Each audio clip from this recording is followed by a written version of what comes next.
Hello guys! Welcome back sa ating channel. So, ang topic na pag-uusapan natin today is about slope, graphing. Okay. So, we are always familiar with the word slope. So, what do we mean by slope? So, slope measures stiffness. Okay. So, ayan ang ibig sabihin ng slope, measures the stiffness of the line. So, a line that goes up from the left to right will have a positive slope, and a line that goes down from left to right will have a negative slope. So, for example, I have a graph here. So, paano natin mini-measure yung distances nila? Okay? So, curious tayo gaano kalayo yung distances nila, both horizontally and vertically. So, dyan papasok yung concept natin na rise over run, which is also equal to changes in y over changes in x. Okay? So, ayan yung formula natin sa slope, which is rise over run, or also known as changing in x and changing in y. Okay? So, dito papasok yung ating concept. So, start tayo sa mga example. Okay, so for the example number 1, find the slope of each line through each pair of points. Okay? So, paano yung gagawin natin dyan? So, we have negative 2 and 10 and negative 2 and 15. Okay. So, in that example, we can find the slope of a line through 2 points without seeing the points on the graph. We can do this using the slope formula. So, if the rise is the change in y values, we can calculate this by subtracting the y values of a point. So, kung yung y daw is for the change in y, ibig sabihin y is rise, di ba? And x is equals to run. And kung may dalawa kang given dyan, pagsusubtractin mo sila. Okay? Then the formula will goes now like this. Y sub 2 minus y sub 1 over x sub 2 minus x sub 1. Okay? So, this is the equation for slope. So, if you have a given like this, itong formula ang gagamitin mo. Okay? So, for the number 1, we have this given. So, evaluate mo lang yung formula. We have y sub 2 minus y sub 1 over x sub 2 minus x sub 1. And we will get, what will be your y sub 1 here? Which is negative 15. Okay? Minus 10. Always remember kapag may given, we have x sub 1, y sub 1, and we have x sub 2, y sub 2. Okay? Over negative 2 minus negative 2. So, if you evaluate that, the answer will be undefined. So, undefined ang ating answer. Okay? Okay, next. For example number 2, so we have 1, 2, negative 6, and negative 14. So, as you notice, sa mga problems na in-example ko, I made some cases. So, for the case number 1, that is negative, positive, negative, negative. So, for the case number 2, we have positive, positive, negative, negative. Okay? So, solve natin to. So, we have y sub 2 minus y sub 1 over, okay, and we will get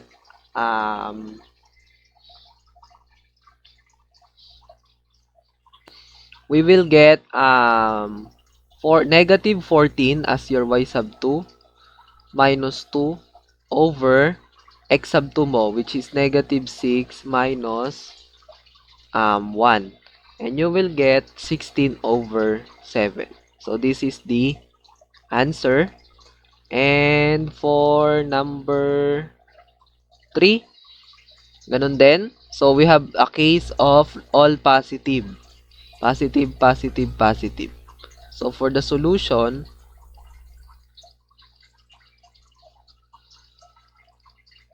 okay. So, we have y sub 2 which is 11 minus 15. Oh, sorry. Tama, tama. And we have x sub 2 which is 5 minus 19. And we will get 4 over 5. So this will be the slope of these points. Okay? So for example number 2, we have negative 3 and 6 and negative 20 and 13. So we have a case of negative, positive, negative, positive. So, okay. So, what is your y sub 1? So, we have y sub 2 rather, 13 minus 6 over negative 20 minus negative 3. So, we will have negative 7 over 17. So, this will be the answer for problem number 4. And for the problem number 5, we have negative 17, 19, 10, and negative 7. Okay. So, we have a case of negative, positive, positive, negative. So,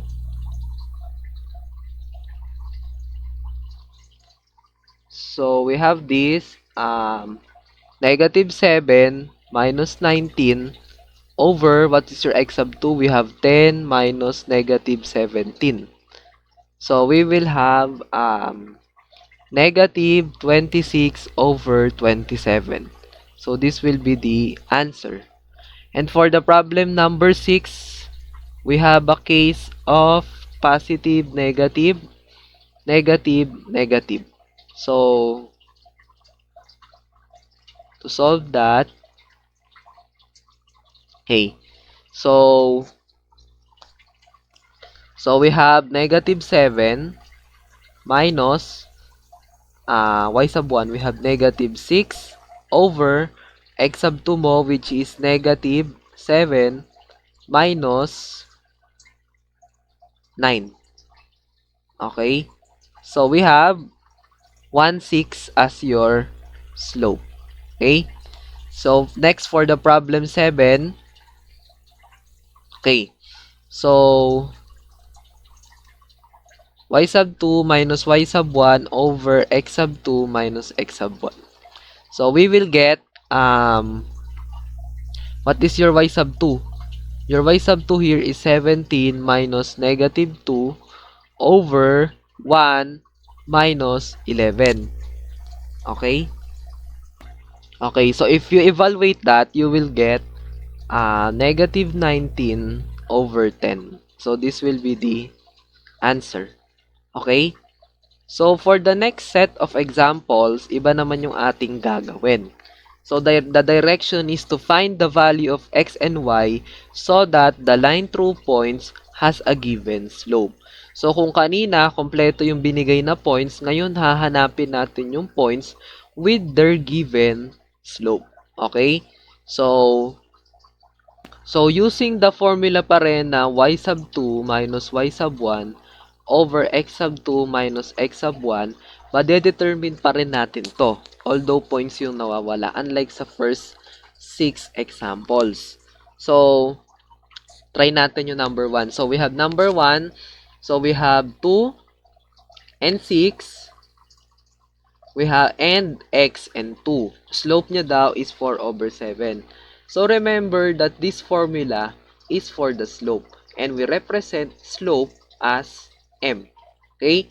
So, therefore, m is equals to y sub 2 minus y sub 1 over x sub 2 minus x sub 1. Okay? So, solve na natin yung number 1. So, we have m y sub 2 minus y sub 1 over x sub 2 minus x sub 1. And we have a given of slope, which is 4 over 7. Okay, so we have a 4 over 7 na slope. And we have y sub 2. What is your y sub 2? So we have 2 minus 6 as stated in the problem. 2 minus 6. And ang nawawala si x sub 2. So we have x minus 2. Okay? So isosolve na natin to. So we have 4 over 7. Okay. Okay, so ang gagawin ko, ililipat ko yung variable sa left side. Okay?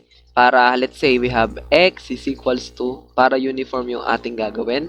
So, lilipat ko siya, magiging 4 over 7 times x minus 2, okay, is equals to 2 minus 6, we have negative 4, or, lagay na lang muna natin, 2 minus 6, para tayo malilito. We have 2 minus 6. And, to cancel this, so evaluate na natin siya. We have 4 over 7 times x minus 2 is equals to negative 4. Okay. Since we have negative 4, multiply natin siya sa denominator which is 7. Okay. So cancelled out, cancelled out. We will have 4x minus 2 is equals to negative 28. Then, if you substitute that, magiging 4x minus 8 is equals to negative 28. Then, magiging 8, 8. Then, we will have 4x is equals to negative 20. Divide both sides by 4. And you will get x is equals to negative 5. So, this is the answer. Okay?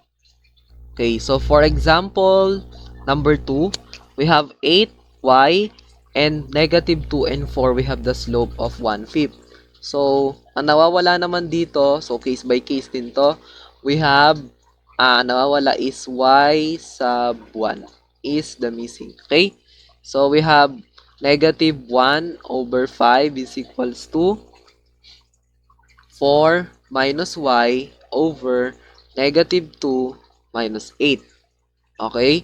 So, we will have negative 1/5 uli is equals to 4 minus y over negative 10. So, sinimplify na. So, ano yung next natin gagawin? I-isolate yung variable. So, multiply natin siya kay negative 10. Okay? So, magiging negative 10 times negative 1/5 is equals to 4 minus y over negative 10 times negative 10 para ma-cancel out. So, we have negative 10 times negative 1/5. So, we will have 2 is equals to ito canceled out na. Magiging 4 minus y. So, as you notice, gagawa ka ng way para ma-isolate mo yung variable. So, to eliminate this number, add mo sa opposite niya para ma-cancel out. And you will have y is equals to negative 6. Okay? Then, since this is negative y, natira is negative y, hindi naman pwede na negative yung variable natin. Okay lang na yung answer mo is negative. Pero yung the variable should be not. So, divide mo muna both sides by negative 1. And you will get y is equals to 6. So, your y sub 1 now is 6. Okay? Try to solve it using the answered given value. And try to solve the slope. So, tinan mo kung magkapareha sila. Equal lang din yan sa slope. And problem number 3, we have negative 3, negative 2, x, and 6. O, nawawala dito si y sub 2, which is the missing. Okay? So, for the solution, direkta na tayo. Negative 8 over 5 is equals to um, 6 minus negative 2, y sub 2 minus y sub 1, over x minus negative 3. Okay? So, magiging negative 8 fifths is equals to 8 over x plus 3. Okay? So, we have x plus 3 on the right side. So, what will you do now is multiply it both sides by 8. Okay? Siyempre, kung ano multiply mo sa left side, ganun din sa right side. So, matitira na lang is um, negative 5 is equals to x plus 3. So, bakit naging negative 5? Negative 1 to, magiging cancel, magiging negative 1 ang matitira. Then, times negative, which is negative 5. Ganun din, same as problem number 2, we have negative 3 and negative 3. And you will get x is equals to negative 8. Or x is equals to negative 8. So, ito yung ating answer. Okay? So, for the problem number 4, we have 2, negative 5, and 3, and y. So, slope is 6. So, ang missing dito is y sub 2. And we have a slope of whole number. So, paano yung gagawin dyan? Same lang din naman. So, we have 6 is equals to y minus negative 5 since y sub 2 ang missing, and x sub 2. What is your x sub 2? Your x sub 2 is 3 minus 2. I mean, x sub 2 mo is 3 and x sub 1 mo is 2. Okay? So, next, simplified it. We have 6 is equals to y plus 5, okay, over 1. 1. Okay? So, continue natin. So, to eliminate, or para matira si y, anong gagawin natin? Multiply natin kay 1 para mawala si 1 sa baba. So, cancelled out, cancelled out. And dito, 6 din naman yung sagot. You will have 6 is equals to y plus 5. Okay? Add both sides by negative 5. And we will have y is equals to 1. Or, y is equals to 1. So, ayan. Ayan yung sagot natin. Y is to 1. Y is equals to 1. Then, okay. So, dito, nagkulang yung tinype ko. So, ang slope dito is negative 5 over 6. So, we have x, 5, and 8 is 8, 0. Our slope is negative 5 over 6. So, wag kayong ma-confuse kung may 0. So, ganun din naman yung gagawin natin. So, we have negative 5 over 6. Okay. So, negative 5 over 6 is equals to 0 minus 5 over negative 8 minus x. Okay? So, magiging negative 5 over 6 is equals to negative 5 minus negative 8 minus x. So, anong gagawin natin dito? So, ganun din, i-isolate natin yung may variable. Okay? Okay, so the first thing to do is rewrite mo muna ulit equation dahil wala na tayong space. Negative 5 over 6 is equals to negative 5, negative 8 minus x. So, ang gagawin na lang natin dyan is i-multiply siya kay negative 5 also. So, the same din dito sa side na to. So, we have cancelled out, cancelled out, cancelled out, cancelled out. And we will have 6 is equals to negative 8 minus x. Okay? Then, para ma-eliminate, si x na lang matira sa right side. We have 14 is equals to negative x. But then, again, negative yung variable. So, divide mo na lang by negative 1. You will have x is equals to negative negative 14. Okay? So, negative 14 ang ating answer. Okay, so for example number 6, so we'll have this example 6, 2, and x 6. So we have the slope of 4/5. So ang nawawala dito is x sub 2. Okay, so siya yung ating nawawala. But the given slope is negative. So solve natin yan. Okay. Okay. So for the given, so we have negative 4/5 is equals to 6 minus 2 over what is your x sub 2? That is the missing. And x sub 1 mo is 6. Okay? So to simplify that, we have negative 4/5 is equals to 4 over x minus 6. Okay? So ganun din, i-multiply mo na lang kay 4 para ang mawala na lang, matira na lang, sorry, sa right side ay may variable. So canceled, canceled. Then we have negative 5 is equals to x minus 6. Add mo 6, 6. So, cancelled out, cancelled out. You will have x is equals to 1. Or x is equals to 1. So, this is the answer. Okay. So, that's it for the topic of slope, graphing slope. So, I hope you learned something. Thank you for watching. Don't forget to like, share, and subscribe. Thank you. Keep safe.